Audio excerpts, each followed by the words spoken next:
मुंबई या महानगरात जीवन जगताना अनेक अनुभव येतात. आपल्या भोवतालच्या जगाचे, आपल्या स्वतःच्या जीवनाचे जगण्याचे अनुभव, आणि हे जगत असतानाचे अनुभव जेव्हा त्या आजूबाजूच्या भोवतालच्या दृश्यांची पाहत असताना चीड मनात येते, आणि ती चीड बंडखोर शब्दांमध्ये जेव्हा अभिव्यक्त व्हायला लागते, तेव्हा आपसुकच कवितेचा जन्म होतो. अशाच या मुंबई महानगराच्या जीवनामध्ये ज्यांचं बालपण गेलं, ज्यांचं युवा अवस्था आज त्या मुंबई महानगरामध्ये आजही चाललेली आहे, अशा एका व्यक्तिमत्वानं, ज्याला आपण दलित साहित्य म्हणतो, त्या दलित साहित्यातील नामदेव ढसाळ यांच्या कवितांची आठवण व्हावी अशा शब्दात, अशा आशयात आणि असं अनुभव विश्व आपल्या कवितेचा भाग केला आहे. आपल्या कवितेतून ते प्रकट केलं आहे. असे कवी आनंद धनसरे आपल्या सोबत आहेत. धनसरे सर, तुमचं सिव्हिल मीडियामध्ये स्वागत. तुम्ही एक सत्य ही एक दीर्घ कविता, नुकतीच त्याचं पुस्तकही तुमचं आगामी काळामध्ये प्रकाशित होत आहे. एक सत्य म्हणजे हे टायटल तुम्हाला कसं आलं, किंवा या कवितेकडे तुम्ही नेमके कसे वळाला? जीवनामध्ये माणूस जगत असताना अतिशय खोट्या ज्या गोष्टी असतात त्या अशा स्पष्ट दिसतात आपल्याला, पण जे सत्य असतं ते दिसत नाही. आणि हे आत्ताच नाही, तर हे पिढीजात परंपरेने सगळ्या गोष्टी आलेल्या आहेत. जे सत्य आहे ते नेहमी असं दडपलं जातं, दबलं जातं. आणि मुंबई महानगराचा विचार जर आपण केला तर या मुंबई महानगरामध्ये जे काय रस्त्यावरचं वास्तव आहे, रस्त्यावरचं जीवन आहे, हे जीवन लोकांपर्यंत कधी पोचेल, जेव्हा तुम्ही त्याचा अनुभव घ्याल, जेव्हा ते समोर तुम्ही जाल, ते पाहाल तुम्ही प्रत्यक्ष, तेव्हा तुमच्या लेखनामध्ये जे सत्य आहे, मुंबईचं जे वास्तव आहे, हा जो झगमगाट आहे, ह्या झगमगाटाच्या पाठीमागे अतिशय गलिच्छ घाणेरडं वास्तव आहे, ते मी दाखवण्याचा प्रयत्न केला. एक सत्य ही दीर्घ कविता आहे. म्हणजे याची तुलना, म्हणजे तुलना म्हणण्यापेक्षा आपण, तुम्ही एक प्रकारे नामदेव ढसाळांच्या कवितेचा एक प्रकारे विद्यार्थी आहात तुम्ही, किंवा तो एक प्रभाव तुमच्यावर आहे. त्यांनी जे असे आपल्या कवितेत जे मांडले ते छोट्या छोट्या कवितांमधून त्यांनी प्रामुख्याने मांडले. पण तुम्हाला हा मुंबईमध्ये किंवा हे जीवन तुम्ही जे पाहिलं एकाच कवितेमध्ये, दीर्घ कवितेमध्ये ते मांडावं असं का वाटलं? कारण तो जो विषय आहे तो एकच विषय आहे. तो विषय असा आहे की माणसाला एक भूक असते, त्याच्या मागे दुसरं एक भूक असते. ह्या दोन्ही भूकांसाठी हे सगळं नंगानाथ जो चालू असतो, हा मला दाखवायचा होता. आणि म्हणून मी त्या एकाच कवितेमध्ये हे सगळं मांडण्याचा प्रयत्न केला, कारण त्याच्यासाठीच हे सगळं चाललंय. मग त्यांना तिथे म्हातारी दिसू दे, लहान मूल दिसू दे, किंवा महिला दिसू दे, किंवा पुरुष दिसू दे, काही असलं तरी त्यांना फक्त त्यांची हौस भागवायची असते. त्यांना त्यांची अतिशय घाण, म्हणजे बोलायला पण लाज वाटते. अशा परिस्थितीमध्ये ते सगळं रस्त्यावरती जे लोक राहतात त्यांच्या डोक्यावरती छप्पर नाही, कुठेतरी आडबगलेला कुठेतरी झोपायचं, रात्र काढायची. अख्खं जीवन रस्त्यावर ना त्यांचं. कसं जगत असतील ते, किती भोग भोगत असतील, किती अत्याचार, किती बलात्कार सहत असतील ते, पण ते सांगत नाहीत कोणाला. आणि हे सगळं एकत्रित गुंफलं मी त्या कवितेमध्ये, कारण ते तसं केल्यानेच तर मला त्याची मांडणी करता येत होती, म्हणून मी ते केलं. या कवितेमध्ये तुम्ही जी मांडणी करताय, जे अनुभव किंवा जे विश्व तुम्ही पाहिले, ते एक रात्रीच्या महानगराचं आहे की दिवसाच्या महानगराचं आहे, की समग्र 24 तासाच्या जीवनाचं वास्तव त्या कवितेमध्ये आहे? नेमकं काय आहे त्या कवितेमध्ये? रात्रीचं जे जीवन आहे ते सगळ्यात जास्त आलेलं आहे. दिवसाचं पण आहे, रात्रीचं जास्त आहे त्याच्यामध्ये. कारण मी जेव्हा ती कविता मी लिहित होतो तेव्हा ती 4-5 वर्ष नुसती माझ्या डोक्यात घोळत होती, ती उतरली नव्हती माझ्या लेखणीतून. 4-5 वर्ष मी Thane railway station, Mulund railway station, Kurla railway station, CST, Dadar railway station, या सगळ्या रेल्वे स्टेशनवरती जे स्टेशनच्या बाहेरचं जे काय वातावरण आहे, स्टेशनवरचं वातावरण आहे, जे झोपडपट्ट्यांमधलं जे वातावरण आहे, ज्या झोपडपट्ट्या, मी तर असं म्हणेन की खरंच या मुंबई महानगरामध्ये झोपडपट्टीतला माणूस हा सुखी नाही. आणि त्याला मी एक सडलेली जखम म्हणतो, झगमगाटी मुंबई म्हणता. ज्या मुंबईला पाहण्यासाठी लोक तरसतात. मुंबई म्हणजे तिला एकदम असं एक सुंदर नगरी जिला आपण म्हणतो, सुंदर महानगर ज्याला आपण म्हणतो, त्या सौंदर्याला एक भळभळती जखम आहे. आणि ही जखम कोणीच लिपत नाही, त्यांना ती लिपायची सुद्धा नाही, कारण त्याच्यावरती पण त्यांचं सगळं जीवनाचा जो काही क्रम असतो तो त्याच्यावरती चाललेला असतो. एकेकाळी मुंबई जी वाशी ज्या वसाहती होत्या त्याच्यातून पण अनेक जण शिकले, पुढे आले, ते गुणवत्ताधारी झाले. अनेक व्यवसाय पण वासियांच्या वस्त्यांमध्ये उदयाला आले. म्हणजे जीवनाची एक नवी अवस्थाही त्यांनी पुढे नेण्याचा प्रयत्न केला. पण असं असताना मग ही अशी जखम तुम्हाला का वाटते? जेव्हा प्रत्यक्ष माणूस जीवन जगतो तेव्हा ते अतिशय अवघड जातं.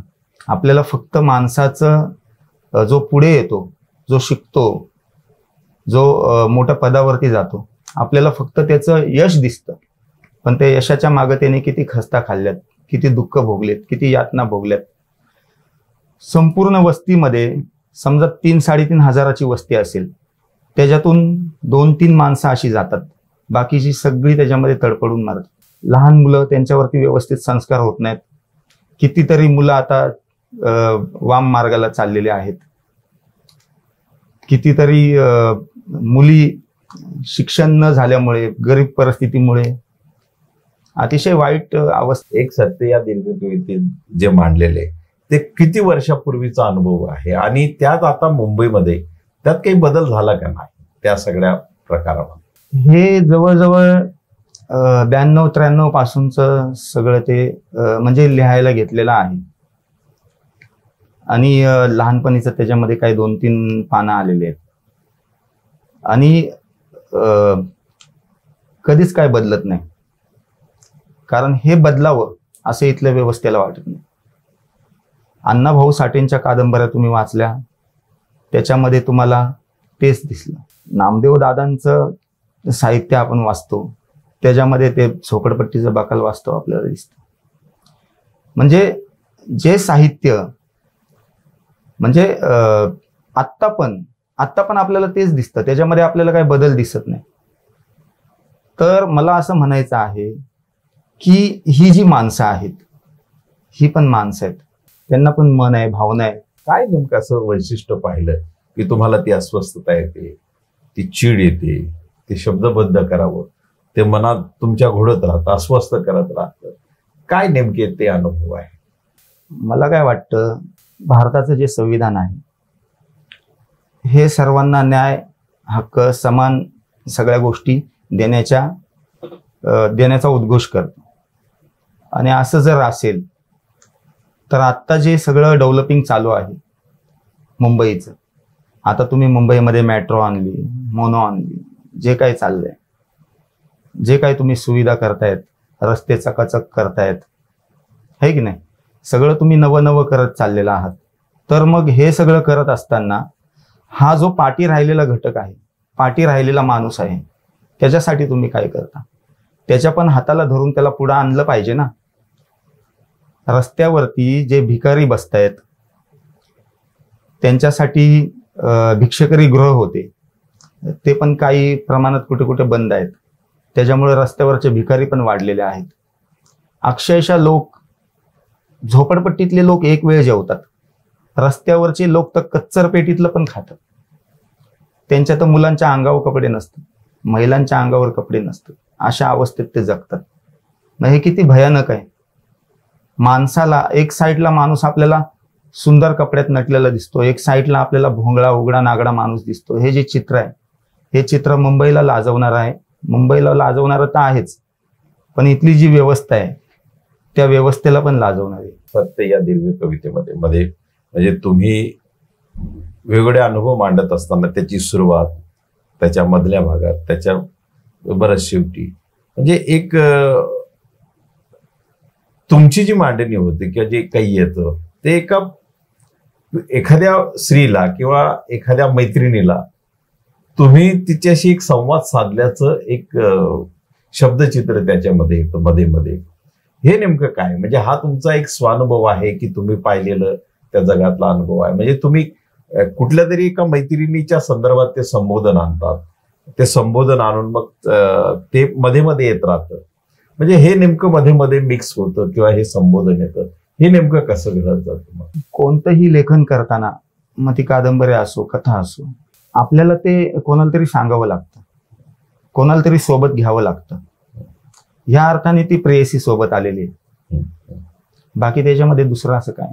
प्रेयसी का ती मैत्रीण असं वास्तव काही नाही. वास्तव मग तुम्ही ते संबोधन करताना ते सांगताय, मग हा असा संबोधनाचा असा प्रकार करावा म्हणजे हे का नेमकं वाटलं मग तुमच्या मनाला? संवाद साधताना आपल्याला कोणतरी असावं ना सोबत, त्याला सांगायचं आहे आपल्याला की बाबा हे बघ, हे असं आहे, हे तसं आहे. अशा सगळ्या त्या घटना आहेत. मला एकच वाटतंय की माणसाला माणसासारखं जगता यावं, माणसाला सुखी जीवन भेटावं. हजारो पुस्तकं लिहिली गेली, शेकडो पुस्तकं लिहिली गेली, पण माणसामध्ये काय बदल झाला नाही. त्यांच्या आडून विचार करा तुम्ही, कितीतरी जगामध्ये कितीतरी देश असे आहेत, त्या देशांमध्ये अक्षरशः रक्त देऊन माणसं जगलेली आहेत. स्वतःचं रक्त द्यायचं आणि पोटाला खायचं, स्वतःचा एखाद्या शरीरातला भाग विकायचा आणि खायचं. अशा अवस्थेत लोक जगतात. तुम्हाला जी अस्वस्थता आहे तेव्हा एक समजा पुस्तकं आणून किंवा लिहून तो सगळा काही बदल होत नाही असं जेव्हा तुम्ही मानतात, तेव्हा हे अनुभव पाहत असताना तुम्हाला जी अस्वस्थता आली, मग त्यातून आपण काहीतरी यांच्यासाठी कृती करावी असं तुमच्या मनात नाही आलं का? मग त्यांच्यासाठी मग आपण कृतिशीलपणे काहीतरी करावं, त्यांच्या जीवनात बदल करावा, शिक्षणाकडे त्यांना आणावं, या सगळ्या गोष्टी ज्या आहेत कृतिशील. मग त्याऐवजी तुम्ही पुस्तक लिहिलं, पण पुस्तकाने बदल होत नाही असं तुम्ही म्हणतात. मग या कृतीकडे तुम्ही का वळला नाही, तुम्ही साहित्याकडे का वळला? कसं आहे, पुस्तकाने बदल कधी घडतो? जेव्हा ती पुस्तकं वाचली जातात तेव्हा तो बदल घडतो. पण जेव्हा ती पुस्तकं वाचलीच जाणार नाहीत तर तो बदल कसा घडेल? आणि दुसरी गोष्ट, ह्या पुस्तकामध्ये जे काही बदलाच्या गोष्टी आहेत त्या का आल्या? तर मागच्या लोकांनी जे काही लिहिलेलं आहे ते आपल्यापर्यंत कसं पोचतं? त्यांनी लिहिलं म्हणून पोचतं ना. उद्याची जी पिढी येईल, जी पिढी अतिशय सुशिक्षित असेल, जी पिढी खूप पुढे गेलेली असेल, खूप वेगळं जग पुढे येणार आहे, आणि त्या जगाला अदुगरची माणसं कशी जगलीत, कशी राहिलीत, त्यांच्यावरती कसे अन्याय अत्याचार झालेत, काय खात होते, कसे राहत होते, हे त्यांना कळावं. एक सत्य दीर्घ कविता, हे पुस्तक आता प्रकाशनाच्या मार्गावर, म्हणजे ते छापून तयार प्रकाशनाच्या मार्गावर आहे. हे पुस्तक लिहिताना तुम्हाला काही अडचणी आल्या का? काही कठीण प्रसंग आले का? अडचणी म्हणजे मी 5-6 वर्ष मी फक्त मुंबई फिरलो आणि मग मी नोट केल्या काही गोष्टी, आणि मग त्याच्यानंतर सेंट्रल लायब्ररीमध्ये मी 2-3 वर्ष जाऊन बसलो. मुंबई मराठी ग्रंथ संग्रहालयामध्ये 1 वर्ष जाऊन बसलो. त्याच्यानंतर माझ्याकडे काही पुस्तकं होती की हे सगळं इतर देशांमध्ये पण आहे का, इतर ठिकाणी पण आहे का, जगामध्ये काय चाललंय, जे हित आहे ते तिकडे आहे का, असे लोक जगतात तसे तिकडे जगतात का, काय करतात, कशा पद्धतीने राहतात, त्या सगळ्यांचं मी तिथे जाऊन शोध घेतला. कधी प्रकाशित होतंय तुमचं हे एक सत्य दीर्घ कविता? पुढच्या महिन्यामध्ये करायचं. येणाऱ्या यानंतर म्हणजे तुमचा काही आगामी आणखी काही पुस्तकं येणार आहेत का, किंवा काही कविता संग्रह येणार आहेत का? माझे 3 कविता संग्रह आहेत आणखीन, आणि 2-3 कादंबऱ्या आहेत. एक कादंबरी आहे ती 26 जुलैच्या पावसावरती आहे. 26 जुलैच्या पावसात आम्ही 5 दिवस उपाशी बसलो होतो एका बिल्डिंगच्या गच्चीवरती. अक्षरशः एक अन्नाचा कण नव्हता, पण असं भूक लागली नाही, आणि पाण्याचा थेंब नव्हता. पावसाचं पाणी पडायचं, असा हात करायचा आणि मग ते पाणी घेऊन ते प्यायचं. 5 दिवस अक्षरशः भूक नाही लागली. एवढं सगळं भयंकर समोर सगळं चालू असताना मग ते गट मी टिपलंय त्या याच्यामध्ये.